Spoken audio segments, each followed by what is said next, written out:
Hello, ఏందేమో tickets చూపిస్తుందని అనుకుంటున్నారా? ఎందుకంటే మేము ట్రిప్కి వెళ్తున్నాము. టికెట్స్ ఇట్లా కూడా వీడియో పెడతారని నన్ను తిట్టుకోకండి. ఎందుకు పెట్టినా అనేది నేను తర్వాత చెప్తా. ఇక్కడ మా చెల్లి వ్లాగ్ స్టార్ట్ చేసింది ఎయిర్పోర్ట్లో. నాకు అసలు థాట్ కూడా రాలేదు చేయాలని చెప్పి. అది స్టార్ట్ చేసిన తర్వాత అనిపించింది చేస్తే బాగుంటుందని. ట్రిప్ అనగానే అందరికంటే ఎక్కువ మా బుడ్డ చూడండి, ఎగ్జైట్మెంట్ మామూలుగా లేదు దాంతో అసలు. అండ్ ఫార్మాలిటీస్ అన్నీ ఫినిష్ చేసుకొని మేమైతే వెళ్తున్నాం లోపలికి. అండ్ ఇంతకీ ఎక్కడికి వెళ్తున్నాము అనేది మాత్రం మీకు డౌట్ రాలేదా?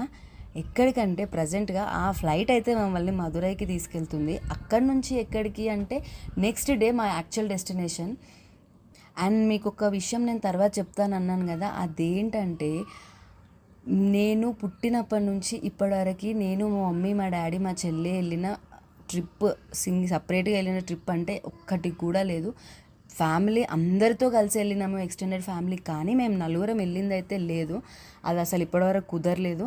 కానీ ఇప్పుడు మా పెళ్ళిళ్ళు అయిపోయిన తర్వాత విత్ కిడ్స్ అందరం కలిసి వెళ్తున్నాం ఫస్ట్ ట్రిప్కి. చాలా ఎగ్జైటెడ్ ఉంది నాకైతే. యాక్చువల్ డెస్టినేషన్ ఎక్కడ అనేది మాత్రం మా బుద్ధది అంటూనే ఉంది, ఆ ప్లేస్ పేరు చెప్తూనే ఉంది. అదేంటో దాని లిప్ రీడింగ్ మీకు అర్థమైతే నాకు కామెంట్ చేయండి. అండ్ ఫస్ట్ అయితే మధుర మీనాక్షి టెంపుల్ని దర్శనం చేసుకొని అక్కడ ఆ రోజు నైట్ అంతా స్టే చేసి, మేము వెళ్ళింది ఫ్రైడే నైట్, బీభత్సంగా రష్ ఉంది. స్టే చేసి నెక్స్ట్ డే మార్నింగ్కి యాక్చువల్ డెస్టినేషన్కి వెళ్తున్నాము. ఇంకా ఫ్లైట్లో ఇదైతే ఒక్క నిమిషం కూడా ఆపలేదండి వాగడం. దాని కాలుకి దాని నోటికి తాళం పెట్టడం మాత్రం ఎవ్వరి వల్ల కాదు.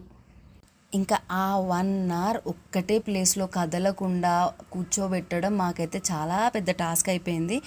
అటు ఇటు చూస్తుండగా ఫైనల్గా ఫ్లైట్ అయితే అరౌండ్ 5 o'clockకి ల్యాండ్ అయింది అనుకుంటా. చాలా లేట్ ఉండే, 1/2 hour లేట్ అయింది. ఇంకా ల్యాండ్ అయిపోయిన తర్వాత మేము డైరెక్ట్గా టెంపుల్కి అయితే వెళ్ళిపోయినాము. టెంపుల్కి వెళ్ళినాక ఆ రోజు ఇంకా ఫ్రైడే మీనాక్షి అమ్మవారి టెంపుల్లో చాలా అంటే చాలా రష్ ఉండే. చిన్నపిల్లలు ఉన్నారని చాలా టెన్షన్ పడ్డాం. కానీ ఒక గైడ్ దొరికిరు. అక్కడ ఆ గైడ్ని తీసుకొని మేము లోపలికి వెళ్తే నాకు ఒక 1/2 hourలో దర్శనం అయితే అయిపోయింది.